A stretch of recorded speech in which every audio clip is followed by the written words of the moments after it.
Bhagavate Vasudevaya.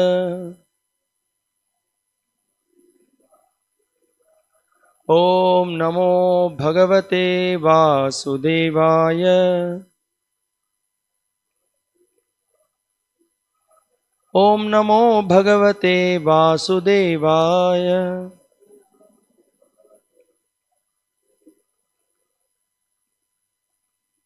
So welcome back to this Bhakta class seminar. Today we will discuss on yet another important topic. Today we will discuss on Archana, and also we will try to have some practical session of how to do a simple Tulasi puja, how to do a full Aarti. We will do a full Aarti for Prabhupada. Of course, in our temple, we have now raised our standards that those who are second initiated or the Brahmin initiated devotees, they do the Tulasi puja and Srila Prabhupada puja. That should be the normal standard. However, in your house, you want to do Tulasi puja, you want to do Aarti for your altar, you will get some idea what to do, how to do. So we will see how the time goes, and then we will see. Hare Namo Vishnupadaya Krishna Preshtaya Bhutale Srimate Bhakti Vikasa Swaminiti Namine. Namo Vishnupadaya Krishna Preshtaya Bhutale Srimate Bhakti Vedanta Swaminiti Namine. Namaste Saraswate Deve Gauravani Pracharine Nirvishesha Shunyavadi Paschatya Deshatarine. Jaya Shri Krishna Chaitanya Prabhu Nityananda Shri Advaita Gadadhara Srivasadi Gaura Bhakta Vrinda. Hare Krishna, Krishna Krishna, Hare Hare, Hare Rama, Rama Rama, Hare Hare.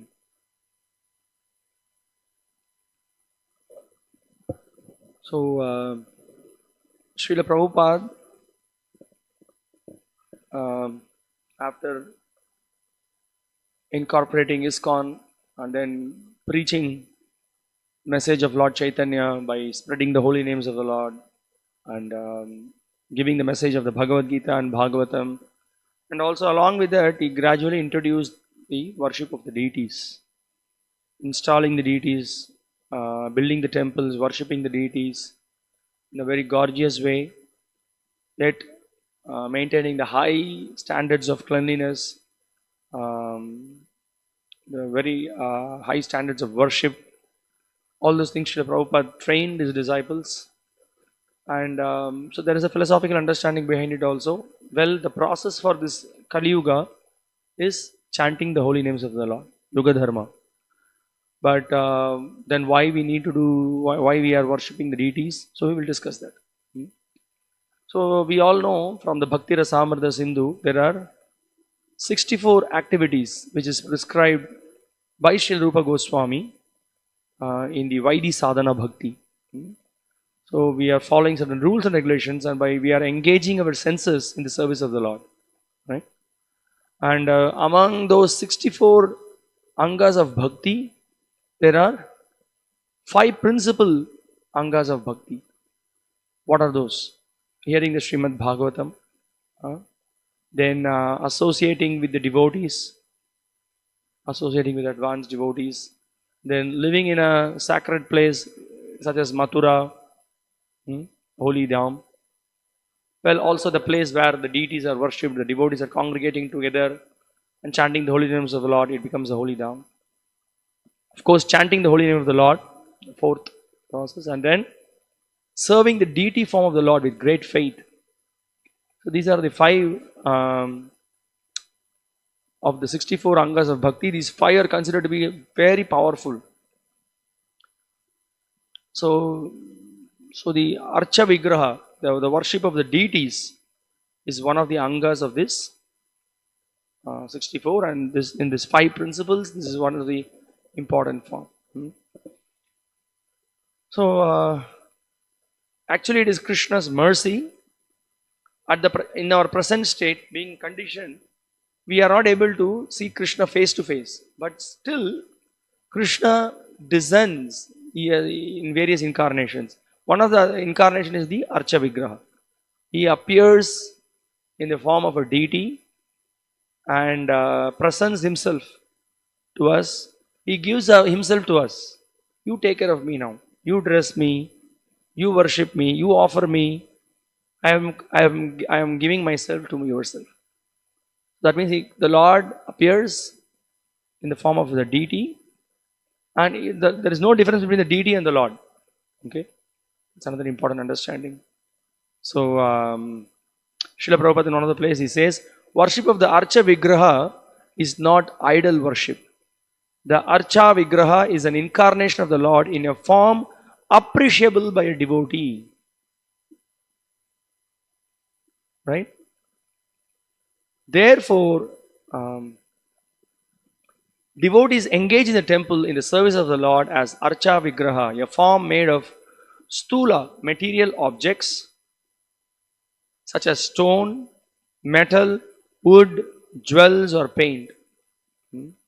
So the deity could be a stone. It could be carved in a stone, or it could be a Swayambhu deity. It could be made of a metal, or ashtadhatus, or it could be of a wood. So even the Lord can appear in the painting also. All of these are stula or physical representations. Since the devotees follow the regulative principles of worship, even though the Lord is there in his physical form, he is non-different from his original spiritual form. So this is a whole important point. Thus, the devotee gets the benefit of achieving the ultimate goal of life, that is to say, becoming always absorbed in the thought of the Lord. Srila Prabhupada gives also a beautiful example, no? Sometimes he gives an example of a post box, right? You write a letter and then you put it in the post box. Nowadays, for the young boys, many of them, they do not know. Of course, some of them that have studied in the general knowledge class or whatever. But hardly anybody is using the post box. Everybody is now using email and all those things. Email, internet, WhatsApp and like that. But of course, everyone knows about it. So if you write a letter and then put it in the post box, authorized post box, then that letter it reaches the destination. Similarly, so Srila Prabhupada explains that the deity, which is actually the deity is carved, it is installed according to the descriptions given in the scriptures. So not anyone and everyone, any Tom, Dick and Harry carves the deity. Really a person who is very pure, who knows the Shilpa Shastra, he carves the deity, he fasts, he is regulated, and then according to the description of the scriptures, it is carved, and then a devotee installs the deity, invites the Lord, and then he worships the Lord, and then he takes care of the Lord very carefully. Decorating the Lord, worshipping the Lord, offering foodstuffs to the Lord, performing, bathing the Lord, putting the Lord to rest, and trying to please the Lord in all various ways. So now this is the most important thing. So when it comes to puja means is complete absorption. Complete 24 hours taking care of the deities. So at the present moment, the Lord reciprocates with the devotee also. So that's the whole thing. So how the Lord reciprocates, how he, when the Lord reciprocates, we will be very satisfied. We will be very happy. When we are neglecting the worship of the Lord in his archa vigraha, there are consequences. It becomes the offenses. Then we will get reactions for that. So that's the whole point.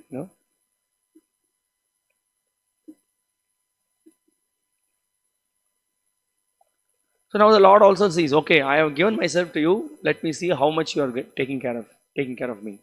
The Lord gives himself to the devotee. And devotee really very carefully takes care of the worship of the Lord. So now this is the point, Srila Prabhupada makes it. Thus the devotee gets the benefit of achieving the ultimate goal of life, that is to say, becoming always absorbed in the thought of the Lord. So there's always, deity is the deity present in the temple or in the house. He is actually the supreme enjoyer. Everything is, when our thought process, whatever we purchase, whatever vegetables we purchase, whatever we perform, everything we do for the pleasure of the deities. That's our understanding. In the temple, he is the king, he is the master. So everything, the best of the fruits, the best of the dress, the best of the jewels, whatever that is best of the things, everything is first offered to the deities. That's the understanding. Okay. Srila Prabhupada, again, there are very advanced devotees, and to worship Krishna, Radha Krishna, one may, in Raganuga platform, one may worship, one may not follow so many rules and regulations. That's a different thing. But when it comes to the worship of um, the Lord Narayana, then it involves to follow certain principles. It's called as the Pancharatrika Vidhi. So there is Vaidika Vidhi, Pancharatrika Vidhi.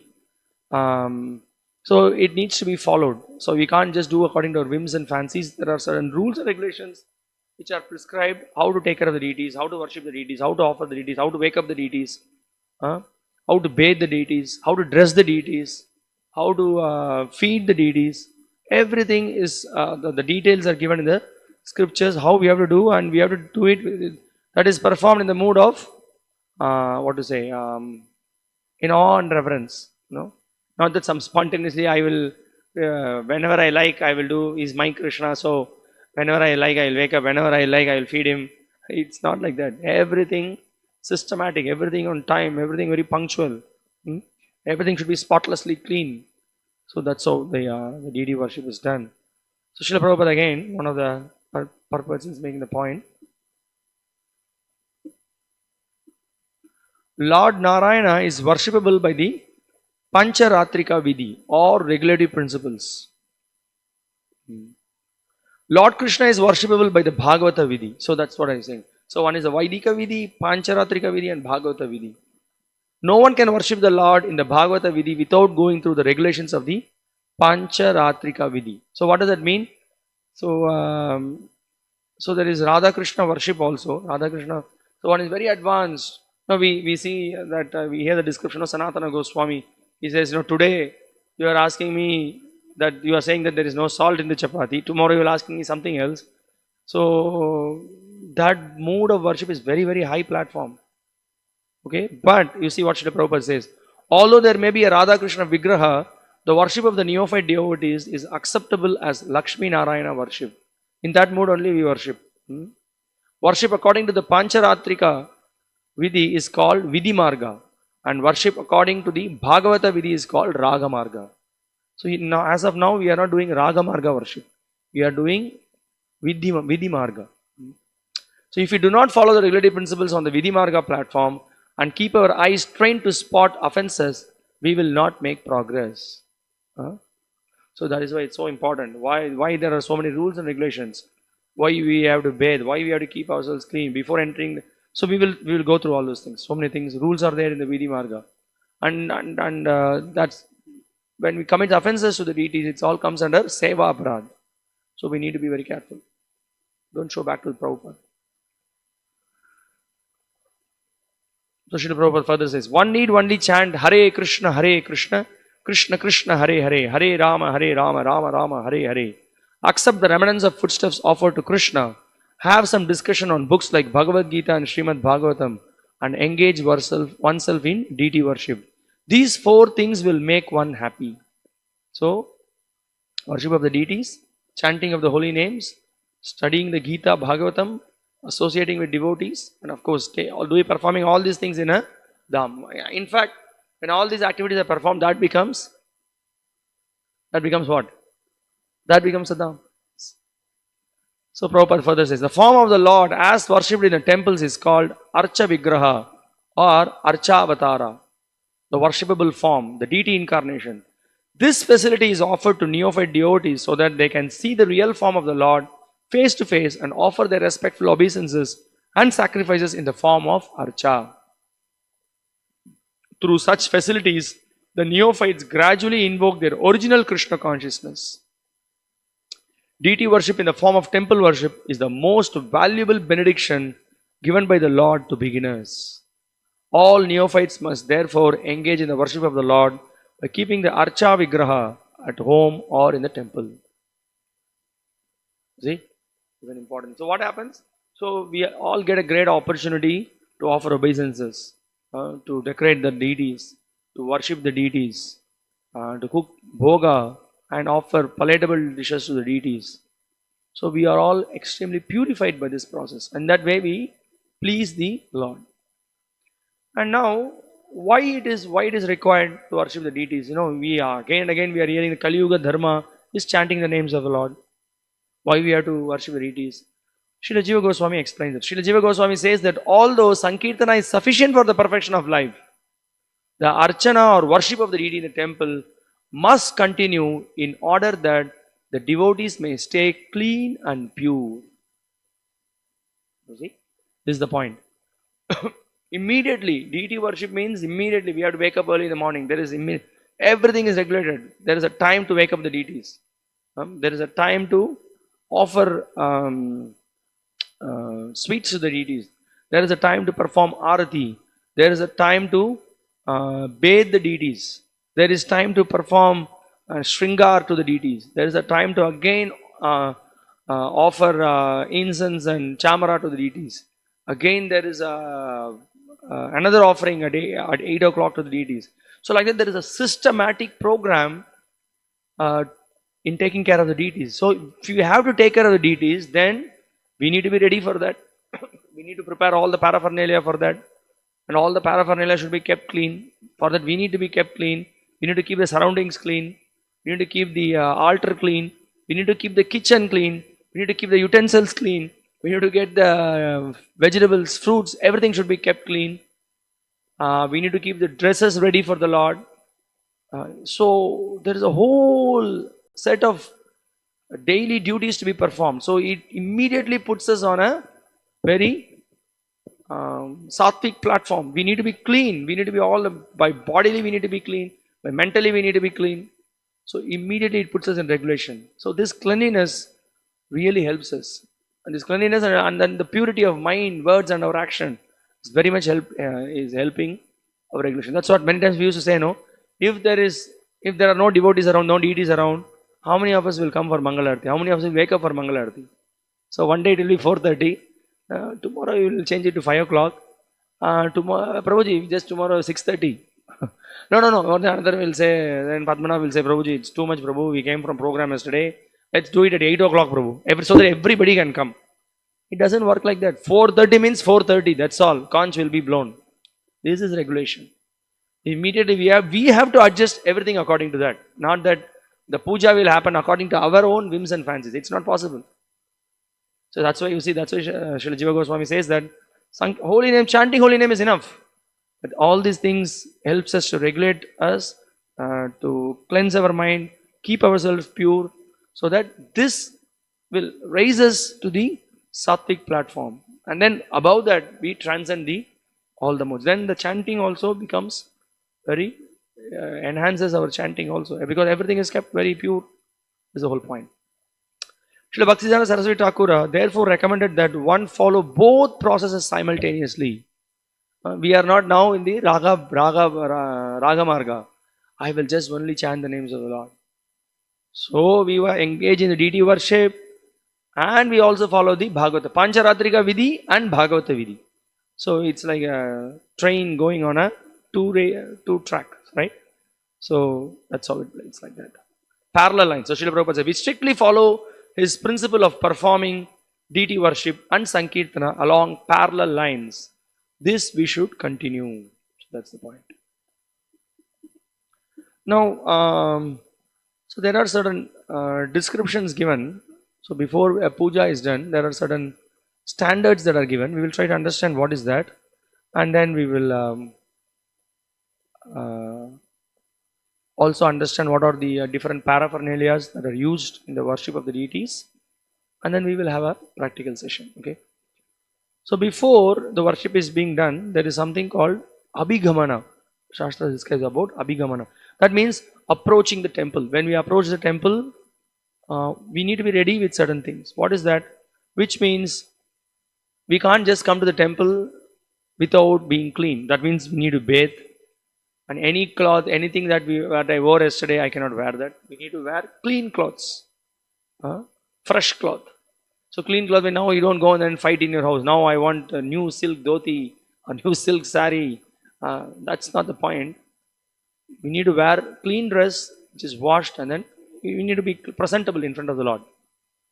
And then donning fresh cloth, ornamenting the body with tilaka and tulasi beads. We already discussed this. Don't come in front of the deities, in front of the superiors, in front of the spiritual master without tilaka. So that's an important aspect. Yeah, we should have the kantimala as well. Then the temple cannot be left like that. It should be clean before the altar is open. The temple should be spotlessly clean. And then what after puja I will just throw anything and everything everywhere. No, everything should be removed. Everything should be cleaned. So this is called as abhigamana. Before approaching the temple, all these things should be kept ready. Then before the puja is being performed, there is something called upadhana. Upadhana means now for the puja to be performed, what are all things you need? You need paraphernalia, right? So that has to be gathered. You need to gather all the articles for worship. You need flowers, you need tulasi leaves, you need suitable bhoga to be offered to the Lord. You need cooked food. First of all, ingredients are required, and cooked food is also required. Then you can't do puja with anything. Here is one box, here is one paper cup. No, certain utensils are required. We need to use only the proper utensils for puja. So those things should be washed, kept clean. That should be gathered. And then also to do so, you need utensils, you need flowers, you need fruits. What is required practically? What you need? You get it, everything you get free. You need Lakshmi also, right? You need funds to collect. So that also needs to be acquired to maintain the deities. So all these things have to be arranged and kept ready. So this is called as upadhana. Now after doing all these things, then we have to be ready with ourselves.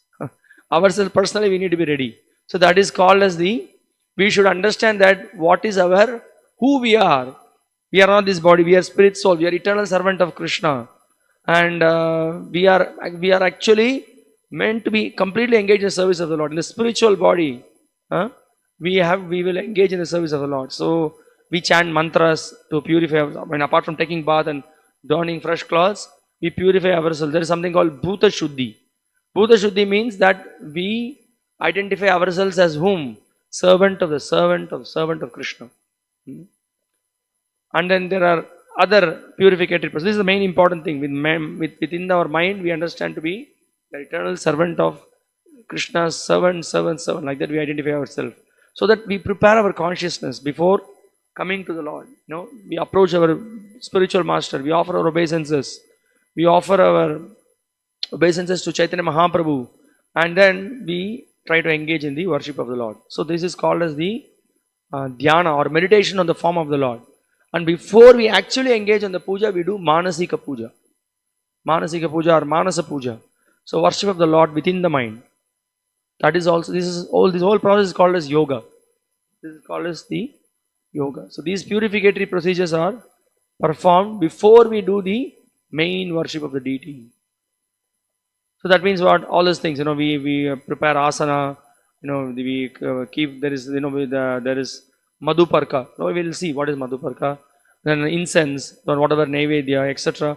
Everything is first offered in the mind. So like that. After preparing all these things, after offering all these things in the mind, then what do? Then we actually worship the Lord. It's called ijya. Ijya means worship. So that means there are 64 upacharas. 64 items of worship or upacharas.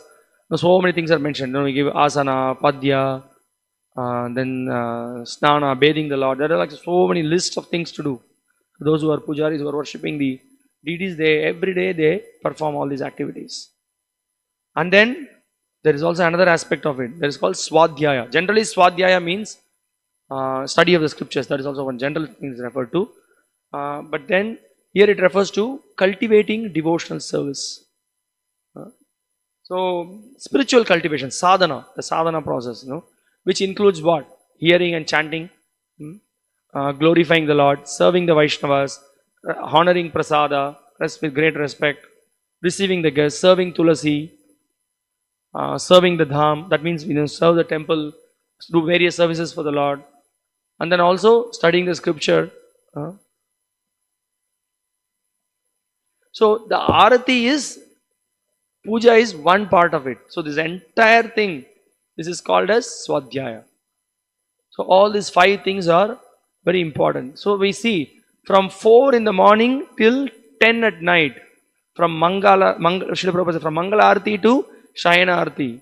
Srila Prabhupada says you need at least 5 or 6 brahmanas for taking care of the deities very nicely, and because it requires frequent arati, frequent puja, frequent offering, right? 6, when Srila Prabhupada established, there are 6 offerings and 6 arati, like that Srila Prabhupada established. All very high standards of purity, the bhoga that is offered, the preparations that are made, everything is prepared in very nice consciousness.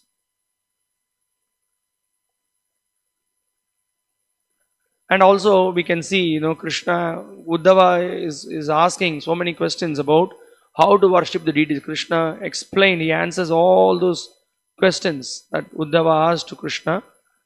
He explained the worship of deities. Few things I will read so that we will get some understanding.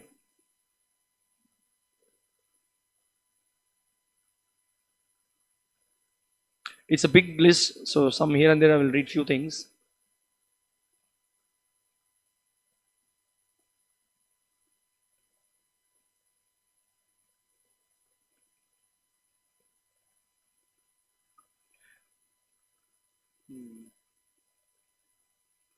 So Krishna says, one should worship me in my deity forms by offering the most excellent paraphernalia. But a devotee completely freed from the material desire may worship me with whatever he is able to obtain, and may even worship me within his heart with mental paraphernalia. In worshipping the temple deity, my dear Uddhava, bathing and decoration are the most pleasing offerings. Now, what is the important point here? Here Krishna is saying that so whatever he will have, there are many standard things are there, but there is a very important key ingredient in all the worship. What is that? What's that? Bhakti. This is what Krishna really looks at. Okay. Yeah, whatever in the local place, whatever the best things are available, we should try to get the best things. Along with that, Bhakti is what Krishna is very much looking into. So that we should not forget.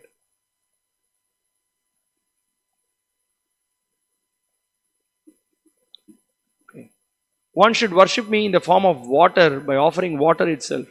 Actually, whatever is offered to me with faith by my devotee, even if only a little water, is most dear to me. Even very opulent presentations do not satisfy me if they are offered by non-devotees. But I am pleased by any insignificant offering made by my loving devotees, and I am certainly most pleased when nice presentations of fragrant oil, incense, flowers, and palatable foods are offered with love. See, this word is underlined. With love, that's the whole point. If we miss that, everything is lost.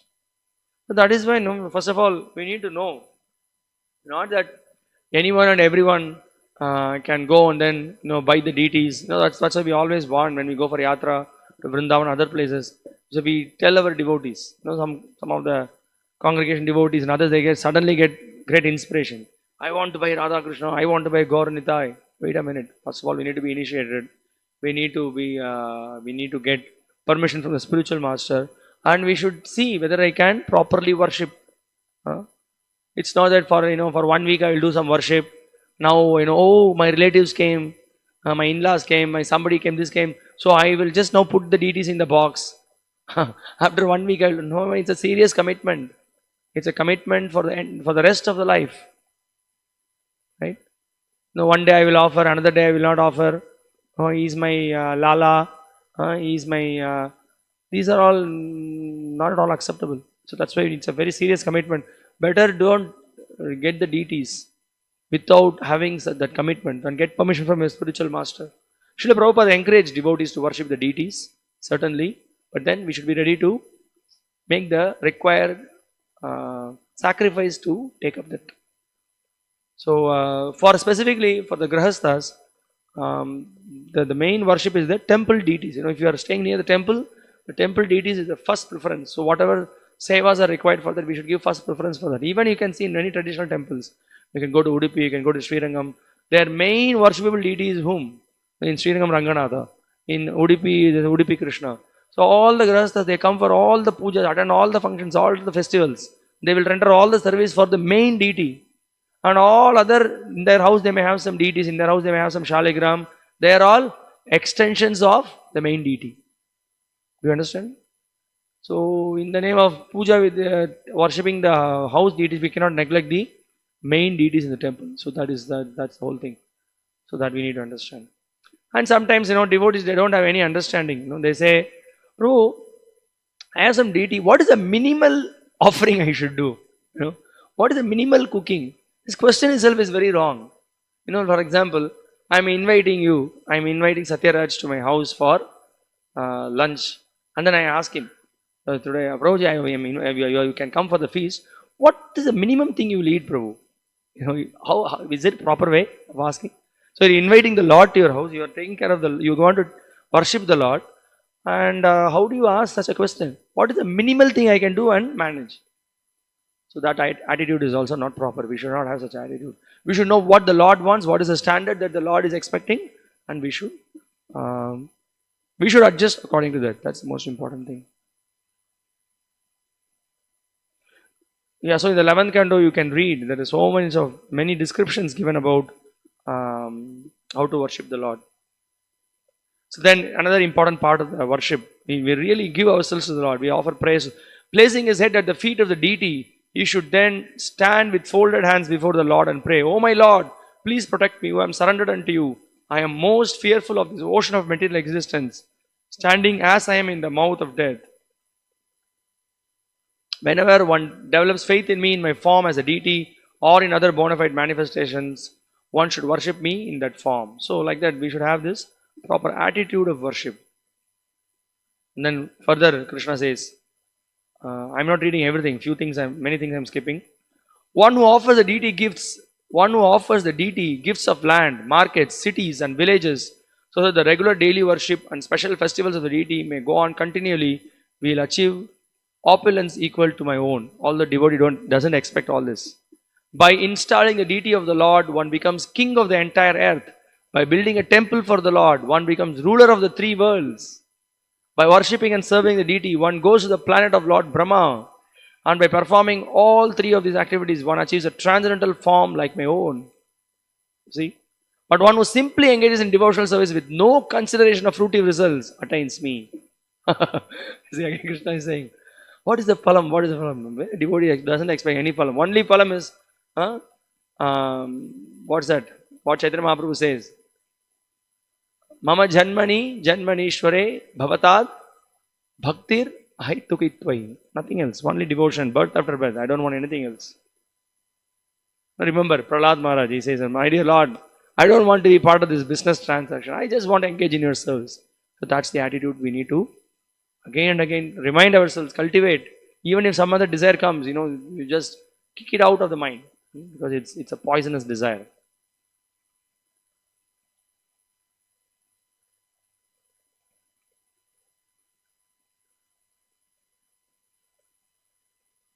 So Srila Prabhupada makes the point that especially for household devotees who are opulent in material possessions, the path of deity worship is strongly recommended.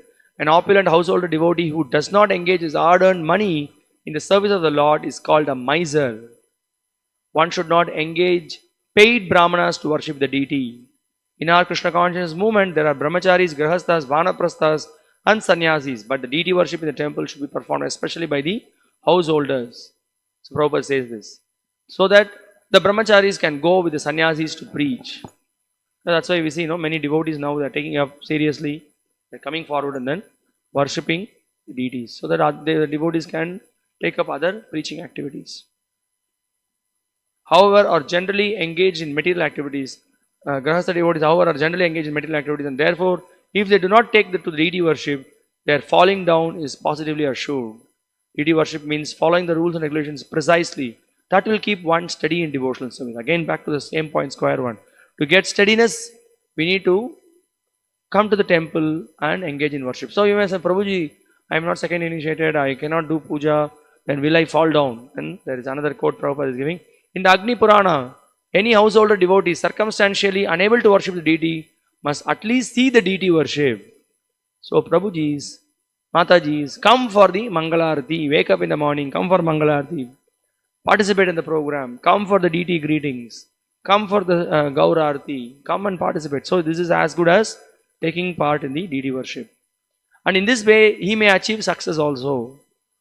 You may not be on the altar, but you may watch all the daily puja that is being performed. That also is extremely purifying. The special purpose of deity worship is to keep oneself always pure and clean. Grahastha devotees should be actual examples of cleanliness. So if you want to come to temple, then what you will do? Before coming to temple evening, you will take bath, you will wear proper dress. If you are in the house, you may not bother. But when you have to come to temple, you have to follow. So you see, immediately it puts us on the transcendental platform. Now, there are some, the nectar of devotion reminds us to follow certain rules and regulations which are very important.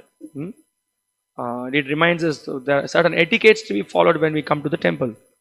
For example, there are offenses to be avoided. What are those? To enter the temple with shoes or being carried on a palanquin. Not to observe the prescribed festivals. So we have to come and participate in the festivals. To avoid offering obeisances in front of the deity. You come to the temple and then look at everything. Very nice. Don't offer to the respect to the deities. That's an offense. To offer praise in unclean state, not having washed one's hands after eating. Not, and then putting the hands inside the nose, touching the lips, touching the legs. It's an unclean state. To offer obeisances with one hand, holding something, I already discussed this. To circumambulate directly in front of the deity. Not just doing a protection in front. That's why when we do kirtan also, we don't show back to the deities. Or we don't circumambulate in front of the deities. You may go around. Now in our temple we cannot circumambulate. But there are temples where there are facilities there you can circumambulate the deity around. Not in front of them. To spread one's legs before the deity. And to sit before the deity while holding one's ankles with one's hands. Like this. Like this. That's not proper as well. Also. To lie down before the deity. To eat before the deity. To speak lies before the deity. Oops. We should not speak lies. And not only before the deity, not anywhere. Bro, it is said not to speak lies before the deity. Outside the temple or I'll speak. No. Don't speak lies at all. Just avoid it once for all. To eat before the deity. So that's why whenever prasadam is given, we take and then we go out. Not eat in front of the deities. To address someone loudly before the deity. How many times it's happening here now in the temple hall? Now we may engage in some service, so much loud talk. It's not proper. Because He's the Lord, He's the Master, He's there. We should be very careful. Now just think of it when Modi is sitting, Modi has come here, the Prime Minister. There will be pin drop silence. If you drop the pin also, the sound will not be, that sound you can hear. That much silence will be there. So the point is we should be very respectful because the Lord is here. So we should not be, if you speak loudly means you are ignoring the presence of the deities. That's the point. And then to talk nonsense before the deity. That is also, that nonsense should be avoided. To cry before the deity. To argue before the deity. Both of them, fighting in front of the deity. You do this, you do that. I will not keep this. You will keep that. Those who know what I am speaking, they know what I am speaking. To argue before the deity, I said that. To chastise someone before the deity. And then, you may, sometimes for the sake of service, you may correct someone, but not that, now you show your anger on someone in front of the deities. That's not to be avoided. You want to do something, go out of the temple hall. To show someone favor before the deity, you cannot be partial in front of the deity. To use harsh words before the deity. To wear a woolen blanket before the deity. To blaspheme someone before the deity. To worship someone else before the deity. That's also not proper. Only in the year the Lord and Master is the Supreme Personality. To use vulgar language before the deity. To pass air before the deity. To avoid very opulent worship of the deity, even though one is able to perform it. This is the point. When you have all the paraphernalia to worship and you don't offer, that's very wrong. Okay, to avoid offering fruits to the deity according to the season. So what seasonal fruits we purchase? That's why devotee goes out, nice mangoes. We will purchase it and offer to the deities. Now, apples are seasonal fruits. Like that, whatever is seasonal, we should be conscious. We should, in our house, what we do, my son likes this, my wife likes this. Similarly, what is what be your consciousness? Oh, Gaurnitai, we will buy this for Gaurnitai. It could be a householder, it could be a brahmachari. Yeah, okay, they can also think, oh, very nice thing. Beautiful flowers I saw. Well, let me bring this for the Lord. In fact, it is said, whenever we come to the temple, we should always come with something to the Lord. We should bring some fruits. We should bring some flowers. That's how we should come to the temple. Not that we walk with empty hands. That's the scripture says that. Because we are coming and meeting the Lord. No? So remember, whenever we go and meet our near and dear ones, we always buy something, right? We buy some fruits, buy some sweets, buy something, and then we go. Similarly, when we come to the temple, always we should be ready to bring something for the Lord. That shows, in that way we express our love. Okay.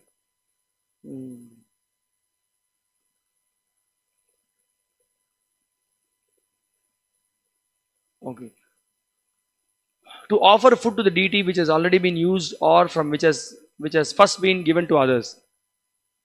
In other words, food should not be distributed to anyone else until it has been offered to the deity. So first offering to the deity and then you distribute. So to sit with one's back toward the deity, to offer obeisances to someone else in front of the deity.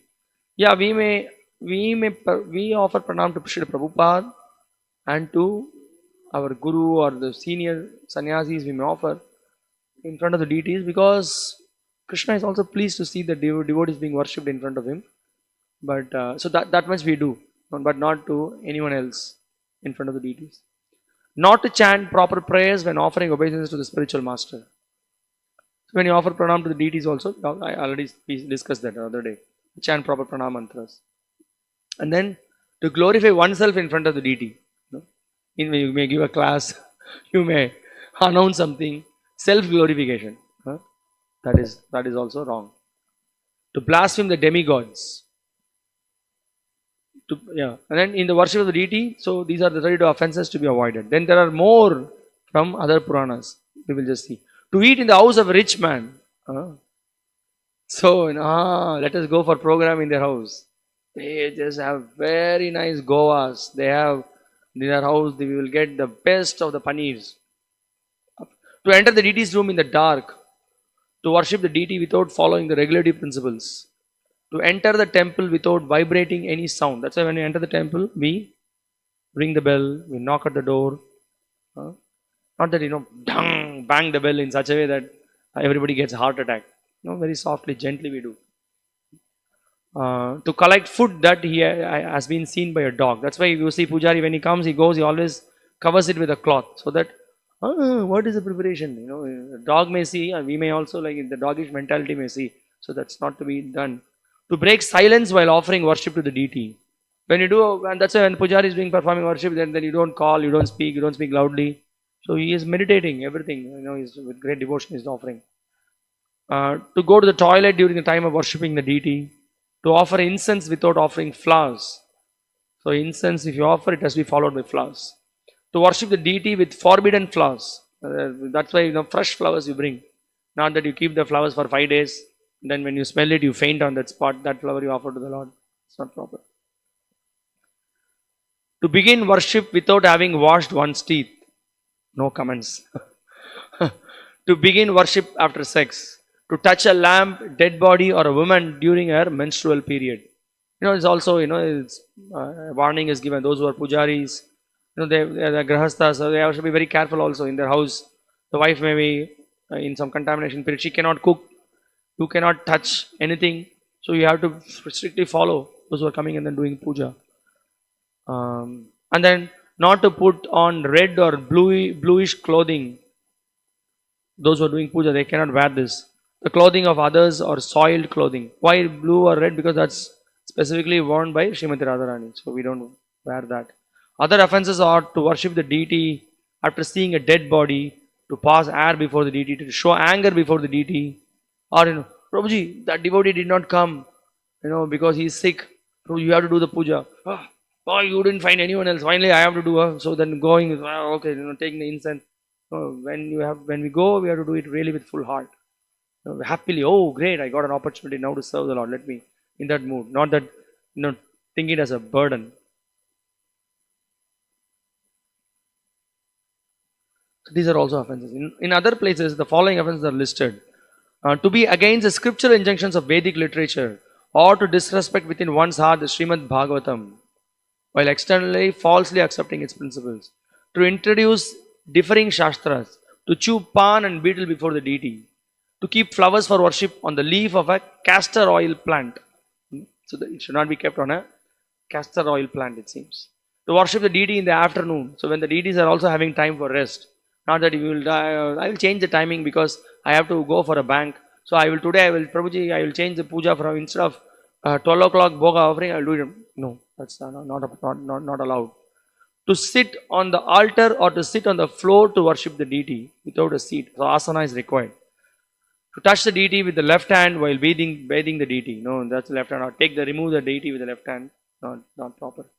To worship the deity with a stale or used flower. To spit while worshipping the deity. To advertise one's glory while worshipping the deity. To apply tilaka to one's forehead in a curved way. You see? Tilak you should put properly. Not that one day in this direction, one day that direction. One day such a heavy tilak. One day the tulasi, you can hardly see tulasi. One day the lotus feet of Vishnu, you cannot see, it is even thinner than the thread. So not like that. Properly we should put tilak. And we should offer, when we offer to the deity the bhoga, it should be covered. Not that you offer it, oh my friend, we will discuss, we'll be off, not like that.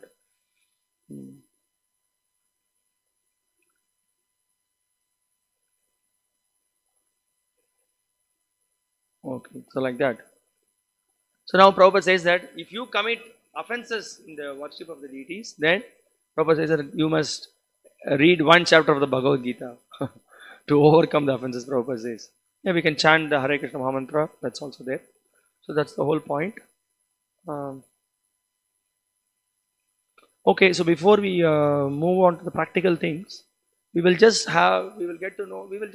know what are, see, we are using so many paraphernalia in the worship of the deities for performing Tulasi Puja or whatever. Let's try to know what are those and what are the significance of all those. For example, we use Shankha, we use conch, right? What is this conch? So conch actually it exemplifies, it embodies power, purity and beauty. This is the significance of conch. And also the conch represents victory. Before the battle or something, conch is blown, no? Victory, that means victory means what? For us, one is relieved from birth, death, old age, he can goes back home back to God. So the blowing of conch, when touching the conch, blowing the conch, it also represents moksha. And the conch itself is worshipable because always the conch is with whom? Shankha, Chakra, Gada, Padma. So Shankha is always with the Lord, constant companion of the Lord, right? And it is explained that in the conch all the tirthas are residing. And also if someone touches the conch, he is purified of all the sins. This is again a great glory of touching the conch. So generally, when many times we see the abhishekam, whenever the abhishek is done for the Lord, what is being used? A conch is being used for performing abhishek. And then it is also used for offering argya. Argya means offering water, then padya for offering the feet of the Lord, offering water to the Lord, and argya means of bathing the Lord, and also performing achamana also sometimes done with the conch. And also there is along with the conch, there is a stand. You can see it's a 3-leg stand is being used for the puja. Okay. Then what else? Then we use bell. Bell is used in puja, and bell is considered to be something very special. It actually, the sound of the bell, it embodies all the music. All the music is embodied when you just ring the bell. So even if supposing there is no mridanga, there is no kartal, simply you ring a bell, then it is considered to be very dear to the Lord. The Lord is very pleased, and that bell also should be rung very, very nicely. Not that you already said that don't bang it too much. Similarly, when you ring the bell also, very gently it has to be done. Not that you ring the bell in such a way that the Lord himself wants to run away. It's not so much sound. It very gently, nicely it has to be played. So that is why So also the puja bell is worshipped before worshipping the Lord, because that is doing a great service. Because that puja, the bell is also very dear to the Lord. In fact, one great Vaishnava is an incarnation of the bell. Do you know who is that? Who is that? Vedanta Deshika. Huh? It's actually incarnation of the bell. Okay. Uh, thus, yeah.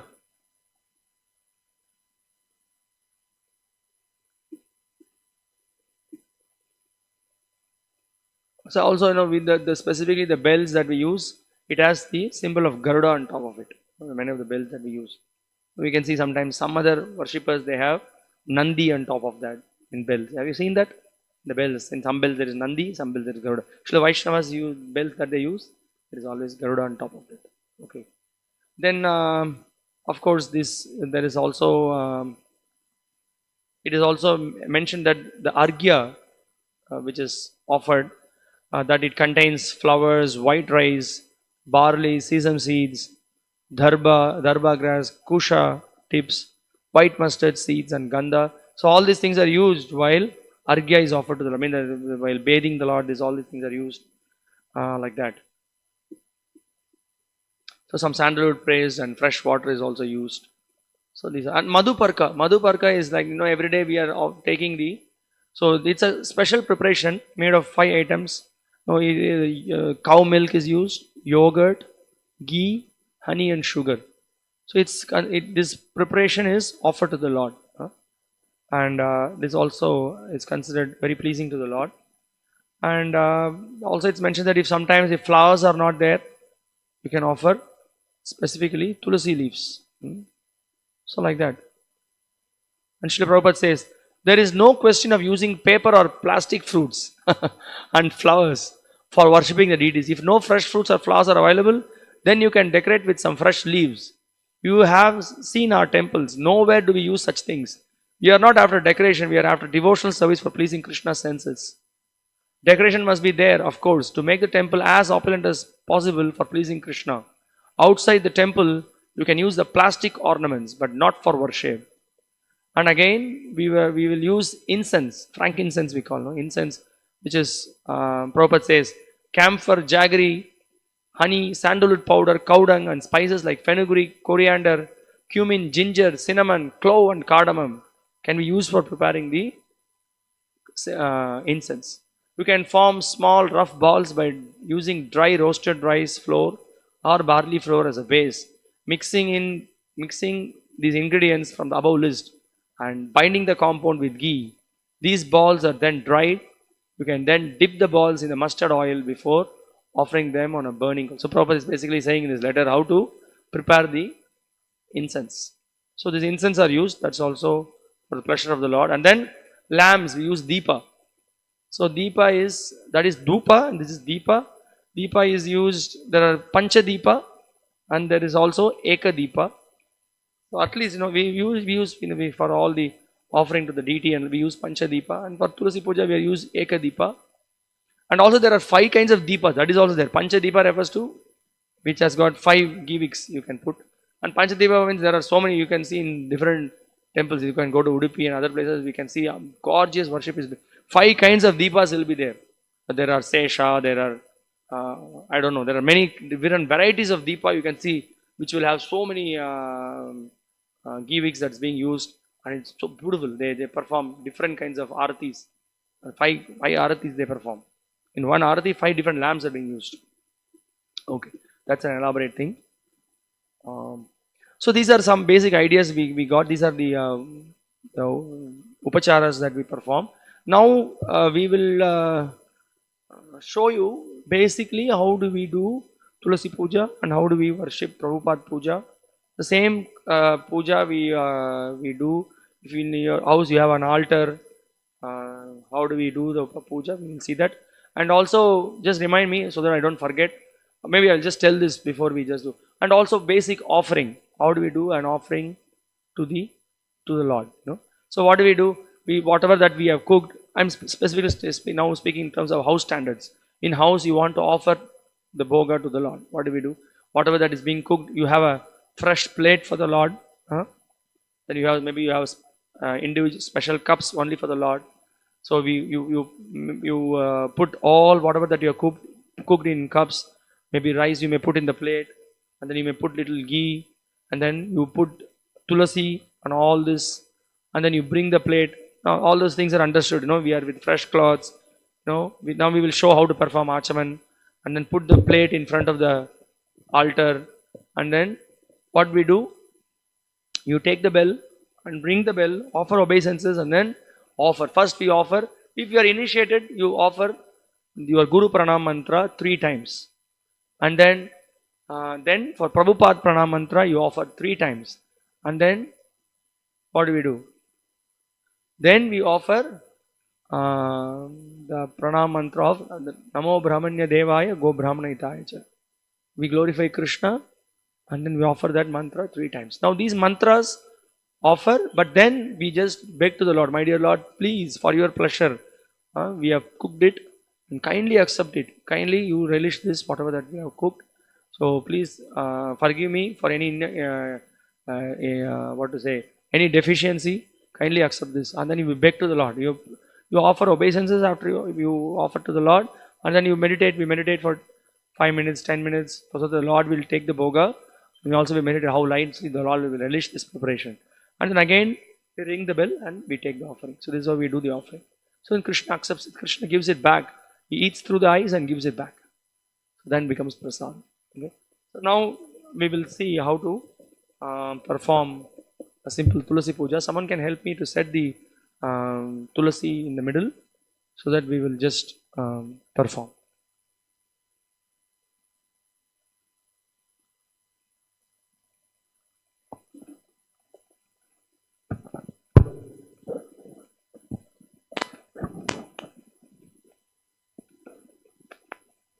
You just put it here.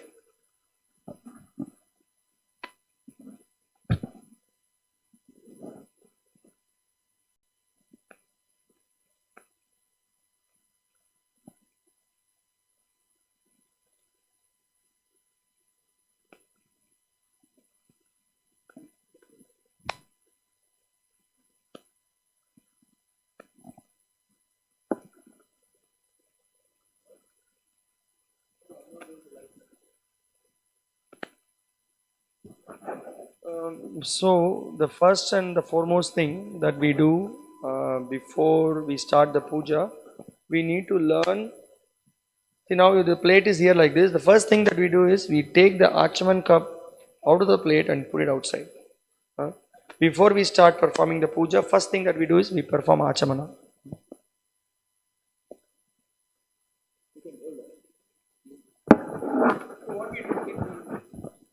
So we just put 1 feet down, and then in this posture we sit, and in the left hand we take the spoon, and then we put the water, and you see we fold the finger like this. We hold it so that water can stay, and these 3 fingers, this finger we fold it like this. We hold it, and then we put the water, and then what we do, we see, this is called gomukh. This tip is called gomukha. So through this tip we sip the water.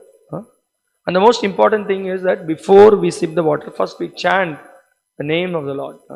Om Keshavaya Namaha. And I sip little bit, and rest of the water I put it down. I will again show you. And then again, second time I chant the name Om Narayanaya Namaha. So through the tip I sip little bit and put the water down. And then again Om Madhavaya Namaha. Put the water down. Now when we sip the water, we just take very gently, we drink the water. Not that all these things we don't do, You understand, no? No, don't do. Okay, now this is done. After performing Achaman, the first thing that we do, and one important thing before that. First, everyone, the Tulasi Pranam mantra is chanted, right? Everyone is chanting the Tulasi, and we also chant the Tulasi Pranam mantra. Not that somebody is going to do puja, he will not chant the Tulasi Pranam mantra. He also bows down, chant the Tulasi Pranam mantra. After the Tulasi Pranam mantra, he does the Achaman, and then he begins the puja. Okay. Now the first thing what are we that we are going to offer is the incense. So the incense, what we do, we offer the smell of the incense is offered. Okay. So now before I start, there are two things we have to understand. One is called, whenever we offer something to the Lord, that becomes prasadam. So when it becomes prasadam, we cannot touch other things which are bhoga. Then if we touch other things, that also becomes prasadam. You understand? So what we do, the first thing that we do is before we start to offer the incense, now the lamb, the bell also, before we start to use, we purify the bell. So how to purify? Just put water 3 times. 1, 2, 3 like that. And then we take the bell, and the incense also, before we start to offer, we purify the incense also.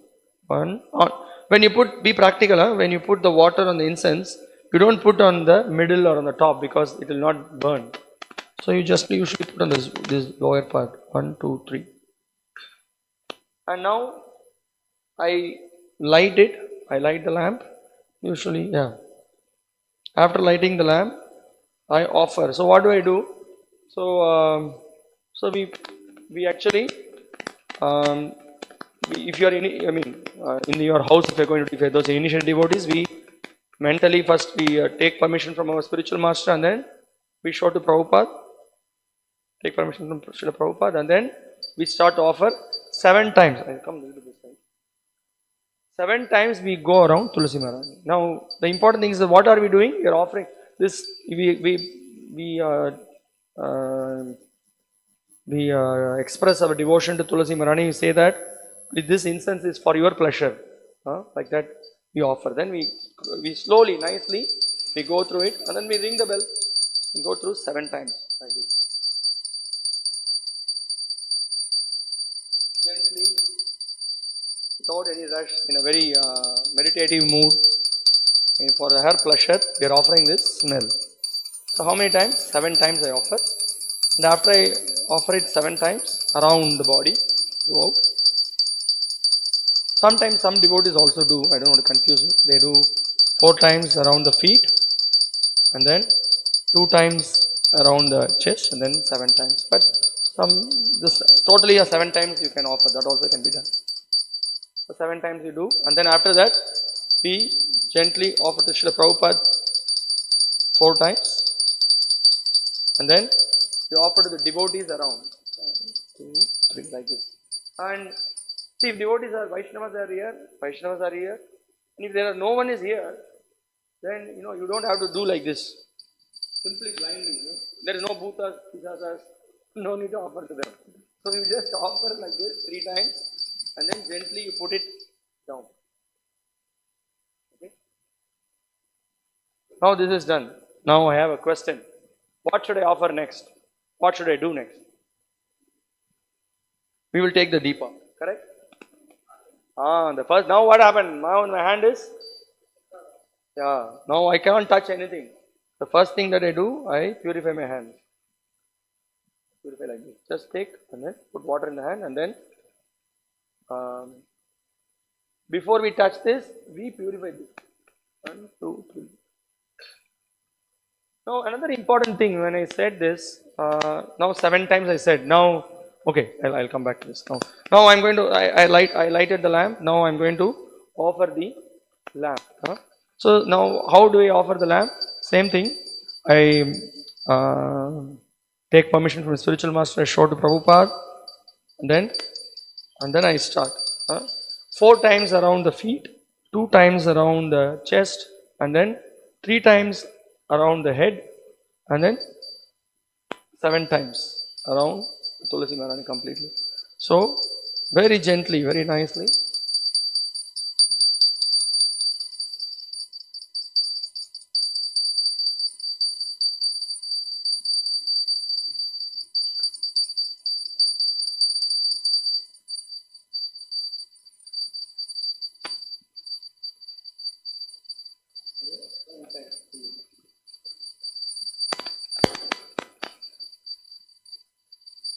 And then also you can see the song is there. So according to the song also you need to Not that you show, neither you show very slowly or too fast. Now I will show you that.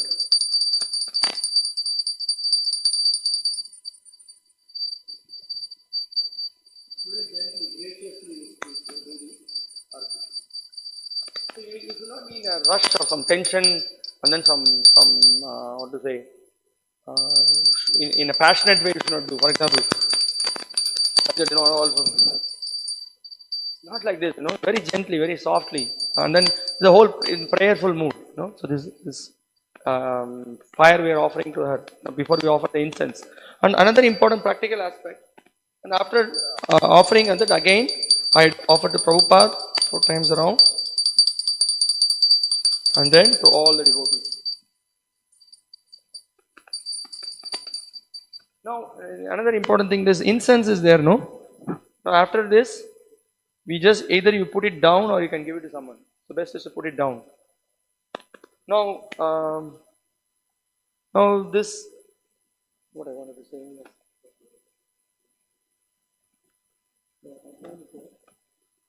Yes, now I remember.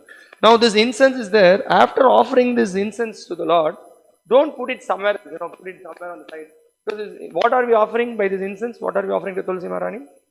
Yeah. So she should get that smell, right? So put it near the Tulsi Maharani, put it down so that the smell is there. Not that you offer Tulsi Maharani and then offer it to her and then you put it somewhere in the corner there. Or in the West, we can see, not in India and West, they all call it Maha sticks. Maha sticks. What they will offer and then they will just, they will turn it off and then you can take Maha sticks. That's also not proper. So this I wanted to say. And then after this, we offer flowers. Again, as I said, after the puja is done, the first thing that I do is purify, wash my hands, and then I purify the flowers. Same thing. In the mind, you first take it to your spiritual master and then to Prabhupada, and then we go around Tulsi Maharani 7 times, like incense, 7 times we show the flowers.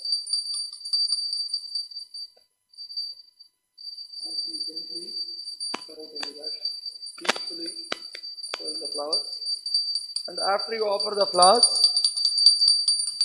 these flowers we offer it in the, and then again to Prabhupada, and then to all the devotees. What they do after the this is done, they offer to Prabhupada, they offer to devotees, and again they offer the flowers. No, not like that. You after the offering, then to Prabhupada, then to all the Vaishnavas. Because then it becomes, after the devotees accept, will be given to Tulsi Maharani. So that's the logic. We should not do that. Are you able to follow what I am saying? So this is done. After this, again purify your hands. Then after that, what do? We offer again, immediately we offer pranam. We offer pranam and then we are ready to give water for the devotees who will circumambulate the Tulsi Maharani. Now, is the puja complete now? Puja is complete? Yes, puja is complete only when everything is clean. So now, what the pujari does, everything he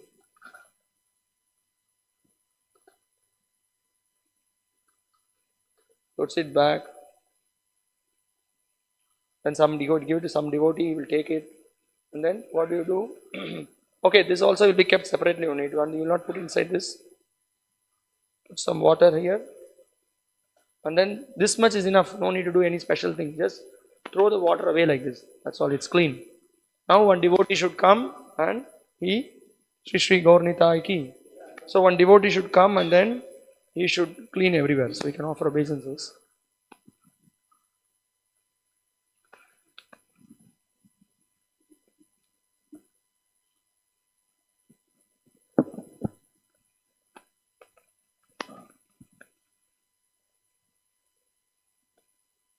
So after cleaning the floor here, then the puja is complete. So with the cleaning, the puja becomes complete, not otherwise.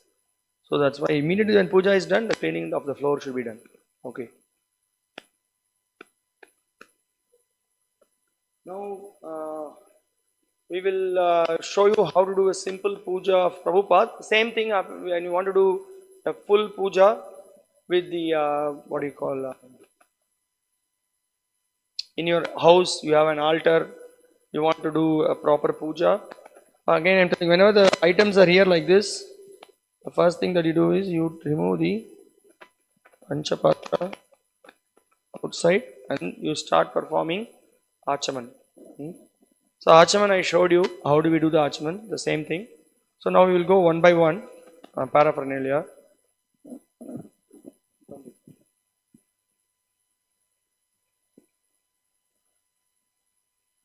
Now, yes.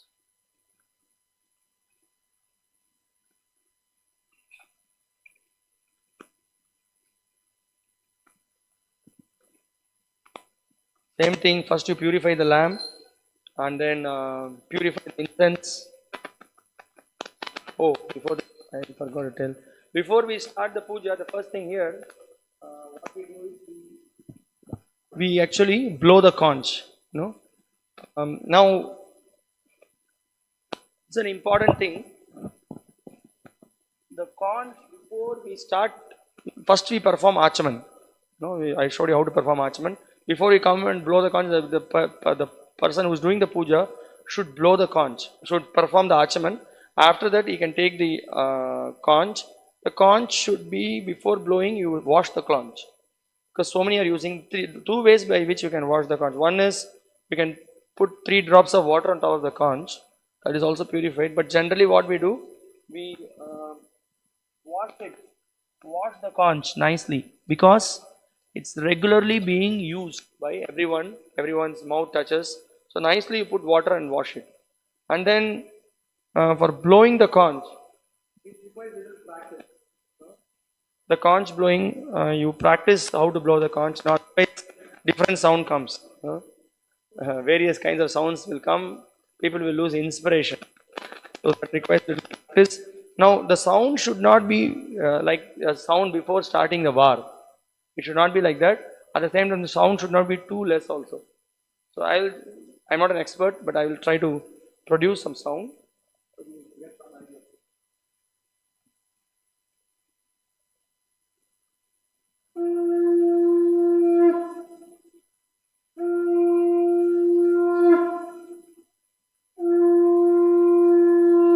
Like 3 distinct sounds should be heard. Not that one sound, that 3 distinct sound should be heard. Like that. After you blow the conch, then you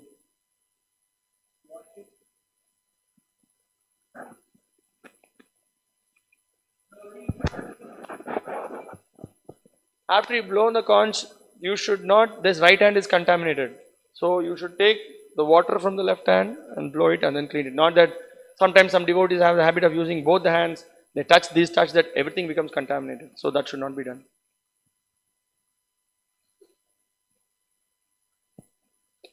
So my hand is, I have to, yes, purify my hands.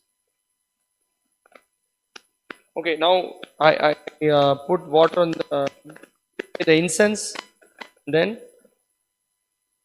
same thing, then the bell is also purified. Now same thing, you show 7 times completely around Prabhupada with the incense.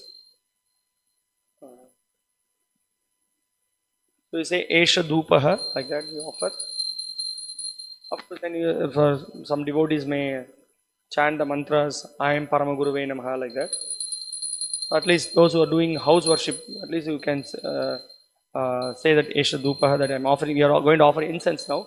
So 7 times around Prabhupada, like this, nicely.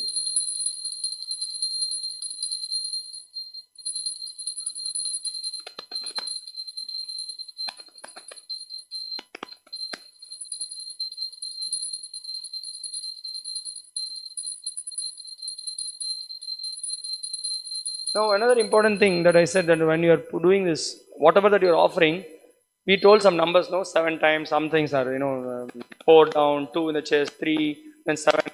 Don't be too much worried about these numbers. Okay, 1, 2.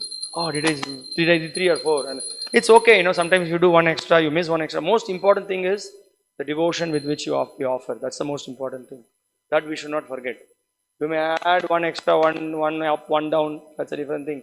And by practice, you will now naturally start doing it. But we should not be too much into the numbers. This numbers is giving us some direction how to do it properly. But the most important thing is with devotion, with proper attitude, we offer. That's the most important thing. So you finish offering, and then after doing it, then all around, you go to 3 times.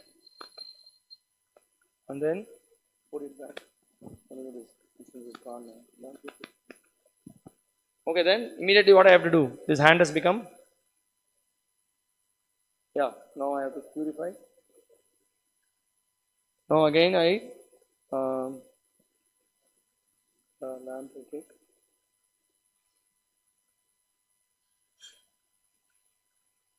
Now I'm also, what I do, 4 times around the feet, 3 times, 2 times around the chest, and then 3 times on the head, and then 7 times all around. Oh, gently.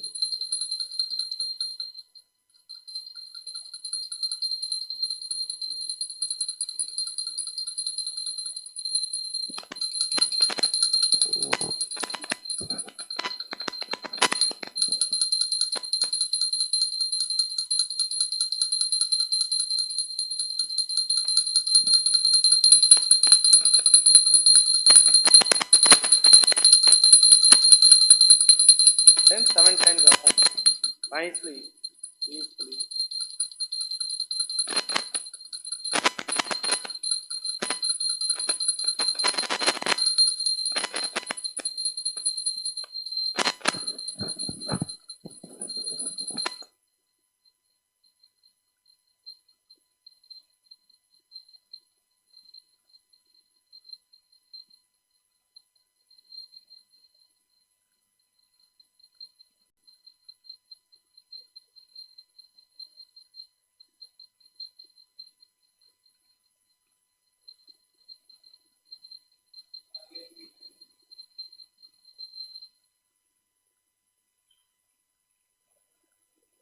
The ghee lamps we say Esha Deepaha. Before we said Esha Dhupaha, Esha Deepaha.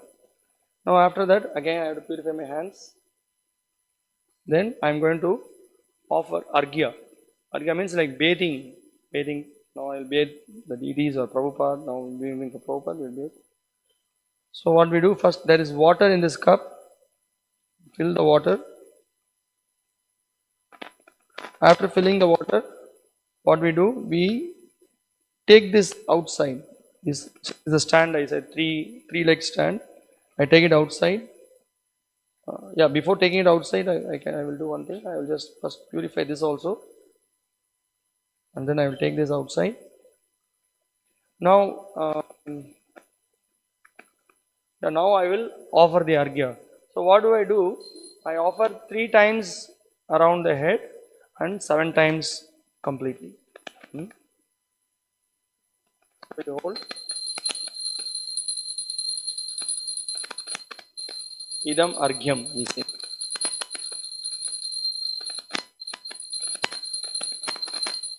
And all around.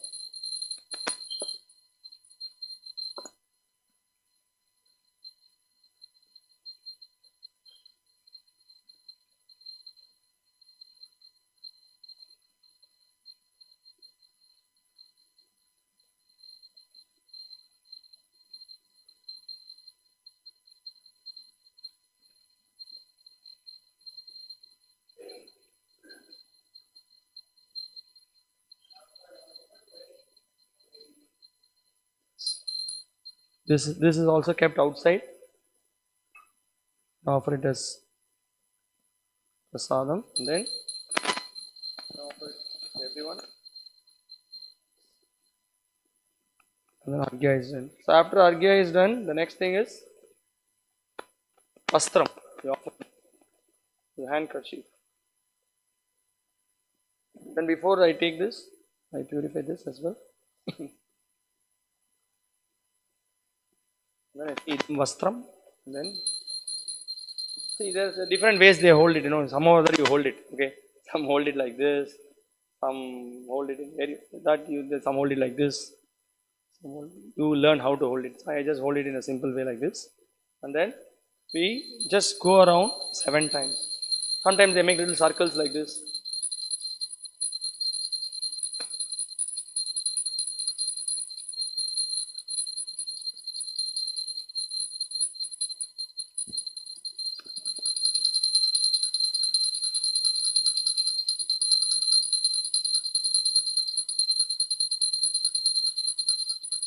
Can someone get a chamara?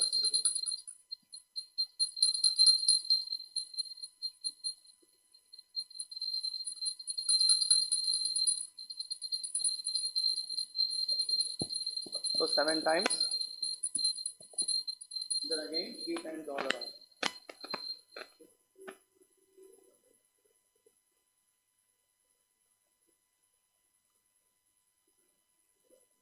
Okay, then after offering the what is that? After offering the chief vastram, then we offer flowers. It's called etani pushpani.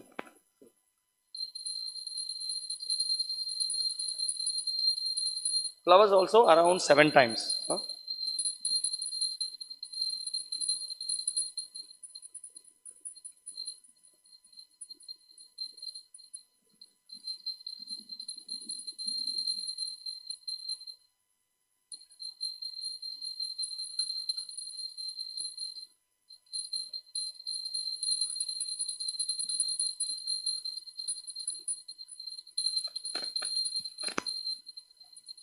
And then we offer it in the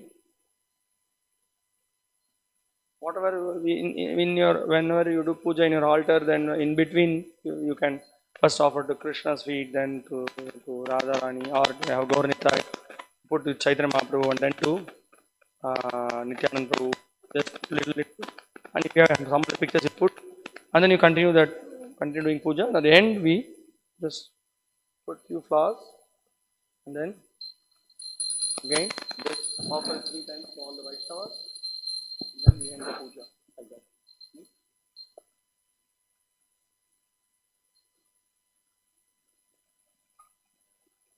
Okay, now after this, now we are going to offer chamara and vyajana. So this is chamara. Now this chamara is generally used for what? When there some flies are there, some things are there. We just want to move it out. That's the idea. So this chamara should be very gently and very nicely. It should be shown. I mean, it should be done. So we just do it very gently. Esha chamara. Before we said Esha, here is Esha chamara. Now, okay, one important thing, when we do this whole, specifically when we are doing for Guru Puja, and also when we do puja, there are some timings. When winter season, it's 23 minutes. During the summer season, it is 21 minutes. Like that, some timings are there. Specifically with Guru Puja, the song goes. So the person who is leading the kirtan and the person who is doing puja, both of them should be in sync. So the time he blow the conch and when the song starts, both of them should go together. And by the time he sings, he says Jai Prabhupada, the conch should be blown. Like that, everything should be in sync. Not that he is singing, he is extending, this person is extending, that person is extending. Not like that. The song has got a specific time. Nicely, both should be going in sync. That's how the idea. So chamara and the peacock should be adjusted accordingly. So then we show very gently.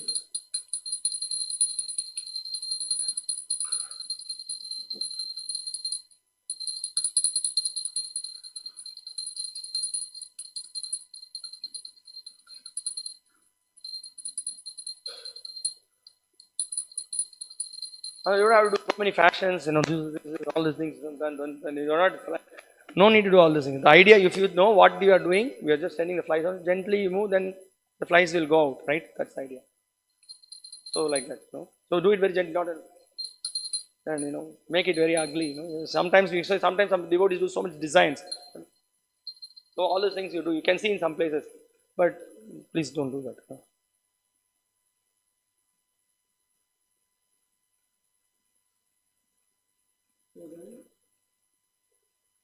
Yeah. Finally completed with the peacock. Esha Jana. Okay, even if those who are doing puja in your house, if you do not know all these names, what is important is with devotion, you offer all these things properly. That's the most important thing. And this also will show you.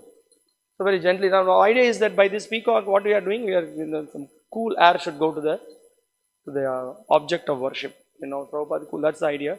So you blow it very gently at the same time, little firmly, so that some air goes in. So very nicely you do it. So there immediately you can see some wind there, some air is going there. That's the idea. Not that now sometimes some devotees do so much. Some big decorations they do, that. So there is how the air will go. So that's not the important thing. The main thing is that gently and nicely you do it so that there is nice air going for the deity or Prabhupada and whomsoever you are performing. So again, I told you, according to the kirtan is going to get completed, accordingly you manage your time. It's not the numbers are secondary, 7 times, 10 times, 8 times, 6 times, 7 times. So it should synchronize with your kirtan. That's important. So nicely you show this, and then again after that 3 times to the Vaishnavas and complete.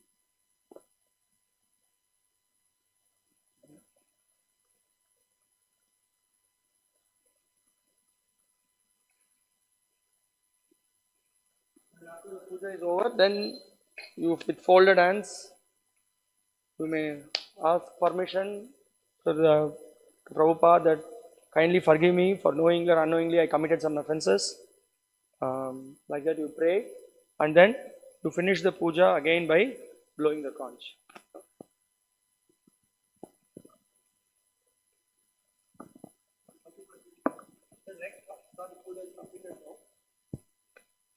Again, I told you not to blow like you are in a battle. Gently, very softly. 3 distinct sounds should be heard.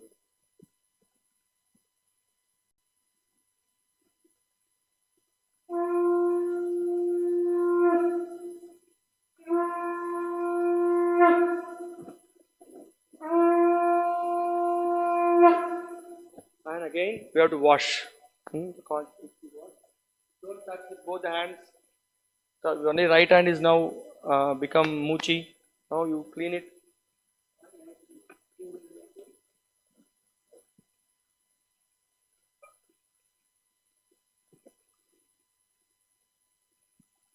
Now the puja is still not over.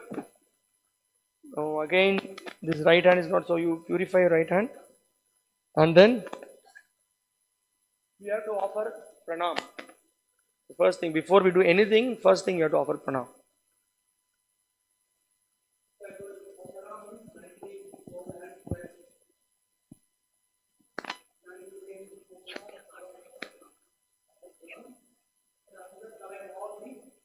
Paraphernalia.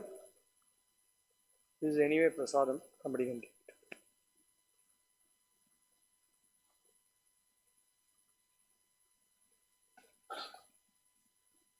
Everything, put it back. And immediately this place has to be cleaned. Immediately after the puja is over. Then only the puja is complete. So this is something very basic.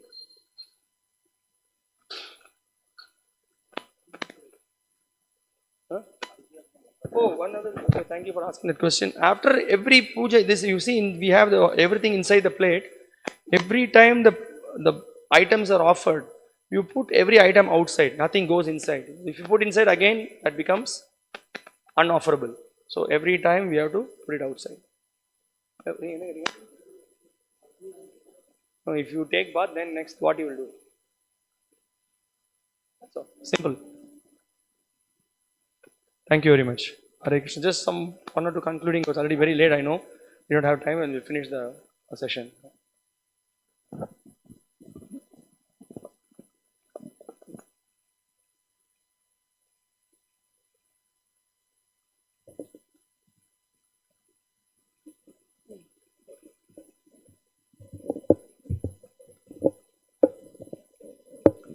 So as we discussed, so these simple process of devotional service, the whole idea that Srila Prabhupada started this ISKCON is to help everyone to somehow or other absorb oneself in remembering the name of the Lord. So this whole the entire movement is meant in such a way that we can somehow or other remember the Lord. So we engage in chanting, we engage in hearing, we engage in worshipping the deities.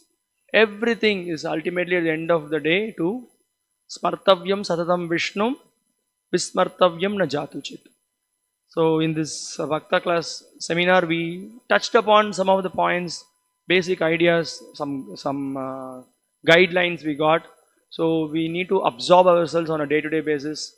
So we are all eternally indebted to Srila Prabhupada and his followers for having got this opportunity to do the puja, to chant the names, to engage in spreading the mission of Lord Chaitanya by engaging in various preaching activities. So it's a question of our application. We need to apply ourselves. Simply follow what Srila Prabhupada has given. Wake up early in the morning, attend Mangalarati, worship the Tulasi, chant the Japa, read, hear, engage in various services, attend the Bhagavatam. Whole day of absorption. So this mood we need to, the simple attitude of that I am an insignificant servant in the mission of Srila Prabhupada, and my life and soul engagement is to purify myself and to help others to take up this Krishna consciousness. Just one small thing, there is a lecture which was given some time back called The Importance of Mangalarati. We will try to add it in this playlist of this Bhakta class. So there is a very important aspect. We heard about Shravanam and Kirtanam, importance of hearing. Also, so much Srila Prabhupada has emphasized in devotees to come and attend the Mangalarati. So those devotees, some of you have already heard that. Those who have not heard it, you can hear that lecture to know how much Srila Prabhupada has emphasized it. Thank you very much to all of you for patiently attending this program and trying to follow whatever Srila Prabhupada has given us. Thank you very much. Hare Krishna. Srila Prabhupada ki